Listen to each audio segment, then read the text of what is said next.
Intimate partner violence, often referred to as domestic violence or DV, is dangerous. But ending DV perpetration isn't solved via arrest, conviction, and court mandated treatment. With that model, we're only reaching about 1 to 5% of IPV perpetration. There's a whole other 95 to 99% of people we're not reaching. There are innumerable socially accepted IPV behaviors like shouting, hanging up on someone, giving the silent treatment, or misrepresenting the truth. You don't have to be a terrorist to perpetrate violence, and addressing this community issue will require quote unquote ordinary people to critically reflect on normalized behaviors and tapping a few close friends and others to do the same.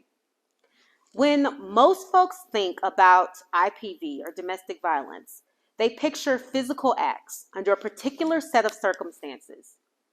They usually only think about DV as intimate terrorism. And in this case, IPV consists of a pure victim and pure perpetrator. The problem is that's not the full story of domestic violence. That's not the most common scenario in which IPV occurs. And with that view, we're not even scratching the surface of ending IPV or addressing it as an issue. Intimate terrorism or coercive control isn't the most common form of IPV. DV is much more complex than simple binaries. Now, don't get me wrong. Intimate terrorism via coercive control of one person repeatedly dominating another through fear is serious, whether it's physical or non-physical. But there's just more to it.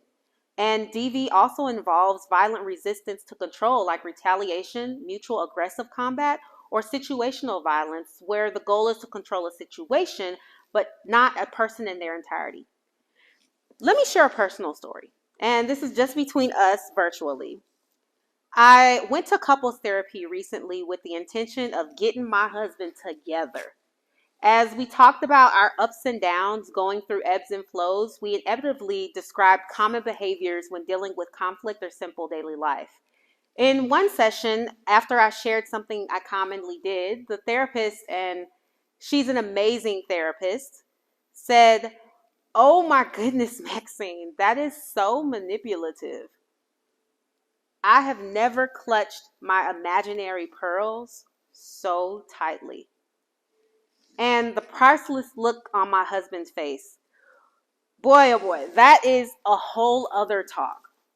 But this is about me, not him. Anyway, those words hit me like a ton of bricks. But what pierced deeply after the initial shock was the realization that she was right. Wow, the behavior I was engaging in was causing serious harm. The point is, if this is me and I've dedicated my life to studying these things, what's the chance that you're vastly different? I believe, whether folks acknowledge it or not, that most people have engaged in IPV behaviors towards an intimate partner. But that's not just my opinion. Researchers have consistently found the prevalence of emotional abuse to occur on average in 80% of romantic relationships. And that's on the conservative end. Several studies have revealed rates of emotional or psychological abuse in as much as 95% of intimate partnerships. The effects of non-physical acts are just as detrimental as the effects of physical abuse, yet they occur more commonly. From religio-spiritual abuse to physical violence, I grew up witnessing various manifestations of domestic violence, almost exclusively perpetrated by my stepdad.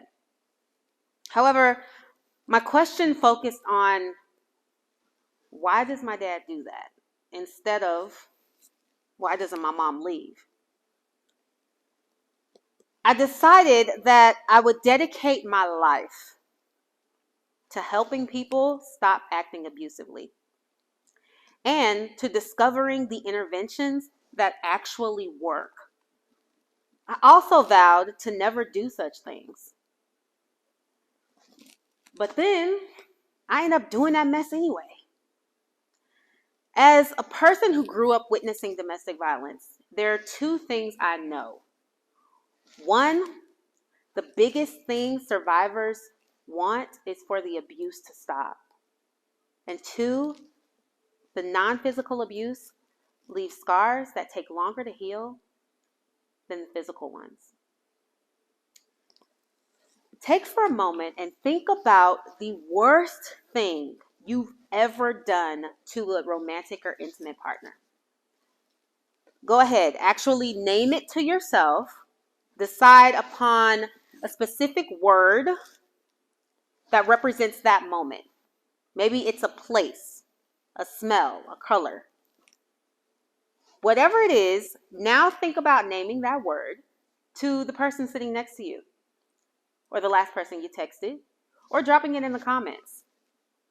That feeling in the pit of your stomach of being found out is exactly what we have to overcome in order to engage in holistic cultural change. Intimate partner violence is often coded as a toxic relationship just so that it can be digested better. In fact, Jay-Z is guilty of domestic violence. Is this breaking news to you? Do I have some type of insider information? Well, most folks don't know, but Beyonce is actually one of my closest friends. Well, at least in my mind. Look, I dance to her every morning, and I paid hundreds of dollars to sit front row, and she looked me in my eyes during a performance. So we're basically like blood sisters. Anyway, cheating is in a monogamous relationship is violence. Now, I don't know what Beyonce did when she found out, but if she's anything like me, she didn't just walk away. If you've ever been cheated on, you know exactly what I'm talking about. And Solange certainly showed us the possibilities. If we actually named IPV for what it is every single time, instead of some distant criminalized act, maybe we'd all be in jail. Through my work, I've found that the most promising solutions for massive change involve community care and collective work, not carceral cages. We're only bound by our imagination, really, but the valuable innovations in this area of ending intimate partner violence almost always involve social connectedness. So, what can we do? Here are two specific actions. First, become sensitive and think more critically about your own behaviors and those around you, noticing how you're complicit in IPV perpetration. Perhaps thinking about how you justify your actions or casually rock to the beat of Cardi B joking about putting a tablespoon of bleach in her cheating boyfriend's cereal. That is attempted murder.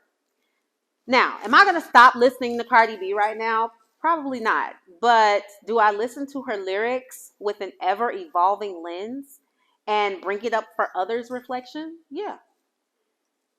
The second thing you can do is create micro interventions through engaging in conversations with those around you in ways that really challenge your comfort. Whether it's a church-based life group or in a doctor's or therapist's office, destigmatize talking about the stuff we're not proud of. It might feel daunting, and it should feel that way. Because we're never perfect, always a work in progress.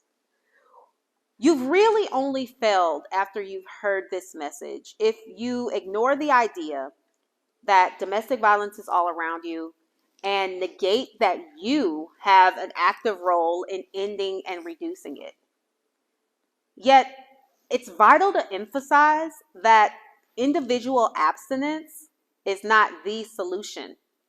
Only the beginning of collective responsibility and collective accountability.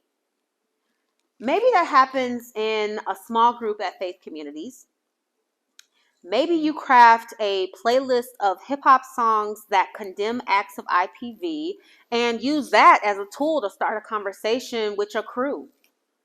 Maybe you ask for help in figuring it all out by telling that worst act, the story, the place, the sound or smell, to someone who you know will hold you accountable. Alongside our self-reflection and change, because people can change, we must do this together, not alone and not stuck in shame or denial. Most people who've used domestic violence aren't locked up or even need to be. When we tap into each other, that's how we move towards a world that I imagine. A world free from intimate partner violence and abuse.